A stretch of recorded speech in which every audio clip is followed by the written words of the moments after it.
sobrang pagod na kasi ko talaga siya. Sobrang pagod na talaga ako mag-work. Alam ko masarap magpahinga. Kaso kaya hindi tayo pwede magpahinga parati kasi ang pahinga ko po yung pamilya ko. Ang pahinga ko yung magtrabaho ko para sa pamilya ko. Basta kapatid ko. Tiyak ay nasa may malalim na kalagayan ng taong ito ngayon.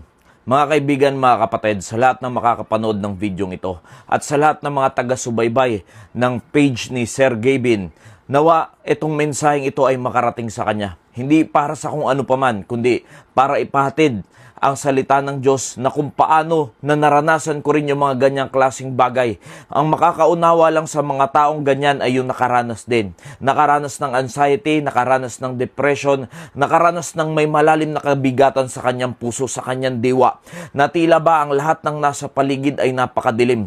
Na tila ba ang gusto mo na lang gawin sa iyong buhay ay tapusin mo ang iyong buhay? O di kaya naman ay puro negatibo na ang iyong papasok sa iyong isipan? Naranasan ko po ang bagay na yan. At alam niyo po, walang bagay sa mundong ito ang nakapagpagaling sa akin maliban sa ating Panginoong Jesucristo. Alam nyo mga kaibigan, kaya natin bumili ng mamahaling relo. Kahit milyon pa yung halaga niyan, pero hindi natin kaya bumili ng oras. Kaya natin bumili ng mga mamahaling pagkain, pero hindi natin kayang bili ng panlasa. At alam nyo ba, kaya natin bumili ng mga mamahaling bahay, kaya natin bumili ng mga mansyon, kaya natin bumili na pagkamahal na kama upang doon tayo magpahinga.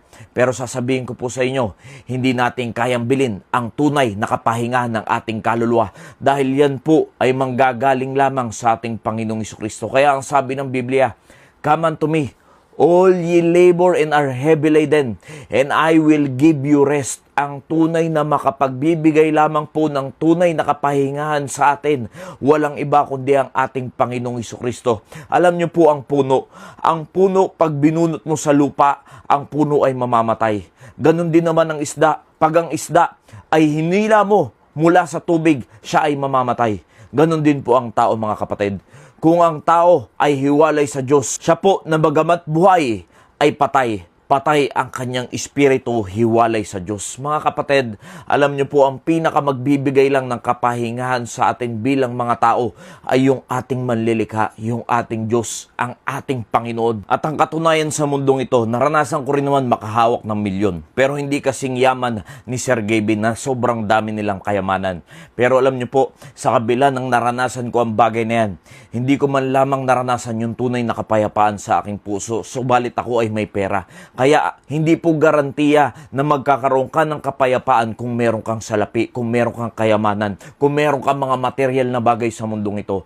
Alam niyo po, ang tunay na makapagbibigay lamang sa atin ng kapayapaan